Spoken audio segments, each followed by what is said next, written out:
100కు పైగా దీర్ఘకాలిక సమస్యలకు ఎటువంటి ఆపరేషన్ దుష్ప్రభావాలు లేకుండా హోమియోపతి చికిత్స.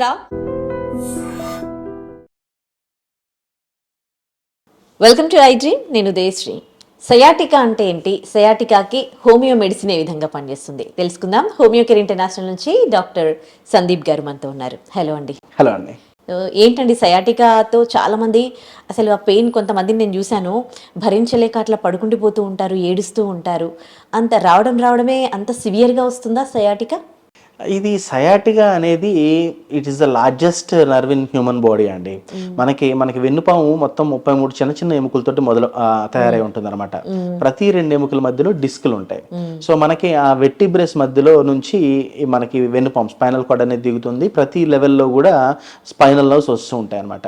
అయితే మనకి ఈ వెన్నుపాము మొత్తాన్ని మనం ఒక 5 రకాలుగా విభజించవచ్చు. ఒకటి నెక్ సర్వైకల్ రీజియన్ అని, 2 మధ్యలో ఉండేది డార్సల్ రీజియన్ అని, తర్వాత లంబార్ రీజియన్ కింద నడుం భాగంలోనని, కింద సాక్రమ్ అని ఉంటుంది, దాని కింద కాకిక్స్ టైల్ బోన్, ఇలాగా మనం విభజిస్తాం. అయితే ఈ లెవెల్స్ లో L3, L4, L5, S1, S2, S3 ఈ 5 లెవెల్స్ నుంచి 5 బ్రాంచెస్ కలిసి ఒక పెద్ద నరాన్ని తయారు చేస్తుంటుంది అనమాట. దాన్నే సయాటిక్ నర్వ్ అంటారు. అయితే ఈ సయాటిక్ నర్వ్ మనకి అలా 5 బ్రాంచెస్ గుండా ఒక పెద్ద నరంగా తయారయ్యి మనకి పిర్రల మీదుగా తొడ వెనక భాగం నుంచి కాలు కింద వరకు మనకి సప్లై అవుతూ ఉంటుంది అనమాట. సో మనకి ఎప్పుడైతే ఈ నర్వ్ రూట్ ఆరిజిన్ అవుతుందో అక్కడ డిస్క్ బల్జ్ అయినప్పుడు, లేదా ఈ డిస్క్ ఆ సయాటిక్ నర్వ్ బ్రాంచ్ ని కంప్రెస్ చేస్తున్నప్పుడు మనకి సయాటిక్ ప్రాబ్లం అవుతూ ఉంటుంది అనమాట.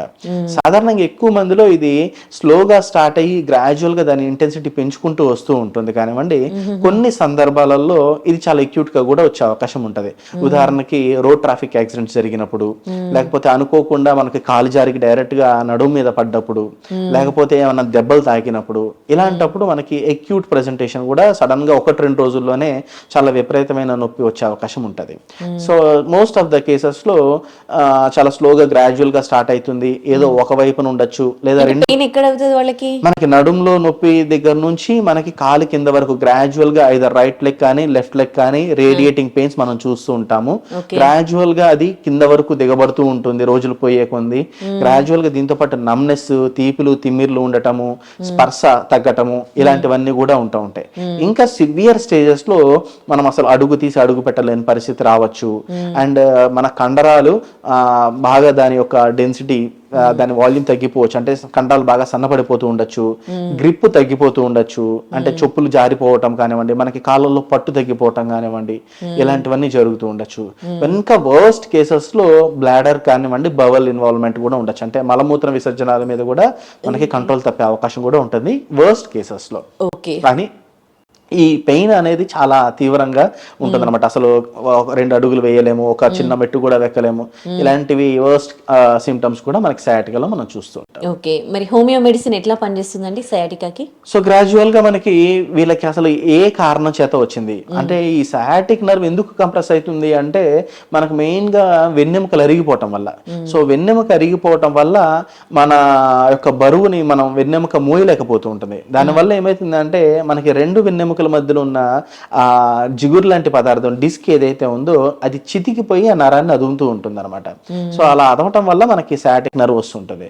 సో ముఖ్యంగా ఫస్ట్ పేషెంట్ కోరుకునేది పెయిన్ రిలీఫ్ ముందు. సో పెయిన్ రిలీఫ్ నుంచి పేషెంట్ కి మనం ఉపశమనం కలగజేయాలన్నమాట. సో కాన్స్టిట్యూషనల్ అప్రోచ్ ద్వారా మనకి పెయిన్ కిల్లర్స్ ఎలా అయితే పనిచేస్తాయో, హోమియో విధానంలో కూడా మనకి అలాగే పెయిన్ రిలీఫ్ ఇచ్చే మెడిసిన్స్ చాలా ఉన్నాయన్నమాట. చాలా ఉన్నాయి. వాటిలో ఆ పేషెంట్ కి ఏ మందు పనికొస్తుంది అనేది ఆ పేషెంట్ యొక్క లక్షణాలను బట్టి, వాళ్ళ శరీర తీరును బట్టి మనం మందులు ఎంచుకోవడం జరుగుతుంది. ఆ మందులు ఇవ్వడం వల్ల వాళ్ళకి ముందు పెయిన్ రిలీఫ్ ఇవ్వడం జరుగుతుంది అనమాట. సో గ్రాడ్యువల్ గా వన్స్ పేషెంట్స్ పెయిన్ రిలీఫ్ అయ్యి చక్కగా కొద్దిగా స్టెబిలైజ్ అయ్యి కొంచెం తన పనులు తను చేసుకునే కొంది మనం కొంచెం బ్యాక్ స్ట్రెంథనింగ్ ఎక్సర్సైజెస్ లాంటి మేనేజ్మెంట్ కూడా పేషెంట్కి మనం అలవాటు చేయటము, అలాగే ఎముకలు బలపడే విధంగా మనకి కాల్షియం మెటబాలిజం ఇంప్రూవైజ్ చేసే విధంగా మనకి ట్రీట్మెంట్ ఇవ్వటం, ఇలాంటివన్నీ కూడా జరగటం వల్ల పేషెంట్ ఈ సయాటికా నుంచి ఉపశమనం పొందుతాడు. సో కాకపోతే రకరకాల పేషెంట్స్ రకరకాల స్టేజ్ లో వస్తుంటారు కాబట్టి వాళ్ళకి తగినట్టుగా మనం ట్రీట్మెంట్స్ ఇవ్వడం జరుగుతుంటుంది అనమాట. ఓకే, అంటే వాళ్ళ స్టేజ్ ని బట్టి వాళ్ళకి టైం కూడా అంతే పడుతుంది అండ్ తగ్గడానికి. మెడిసిన్స్ యొక్క రిపిటేషన్ కానివ్వండి, అండ్ మెడిసిన్స్ యొక్క పొటెన్సీస్ కానివ్వండి, అవన్నీ కూడా వాళ్ళకున్న తీవ్రతను బట్టి మనం అడ్వైస్ చేస్తూ ఉంటాం. అండ్ కొంతమందిలో స్ట్రిక్ట్ బెడ్ రెస్ట్ అడ్వైస్ చేస్తాం ఇనిషియల్గా ఎక్యూట్ పెయిన్ బాగా సివియర్గా ఉండేటప్పుడు. కొంతమందిలో ఫస్ట్ నుంచి కూడా కొంచెం లంబార్ స్ట్రెంథనింగ్ ఎక్సర్సైజెస్ మనం అడ్వైస్ చేస్తూ ఉంటాం. సో వాళ్ళకున్న స్టేజ్ని బట్టి మనకి మేనేజ్మెంట్ కూడా ఆధారపడుతుంది అనమాట. Right, thank you so much అండి. And for more videos, Please subscribe to iDream. Please subscribe to iDream. Please subscribe iDream. And please subscribe to iDream. For more videos, subscribe to iDream. please like, share and subscribe to the channel. Congratulations, iDream. Subscribe to iDream. Subscribe to iDream. So subscribe to iDream Media. iDream की iDream team अंदर की huge congratulations. Please subscribe iDream Media. Please subscribe to iDream. Subscribe iDream. Please subscribe to iDream. iDream అంటే నా కళల ఛానల్ను subscribe చేసుకున్న నోరు తిరుగుతలేదు, మీరైతే గంట గుర్తు కొట్టండి. For more such videos, please subscribe to iDream.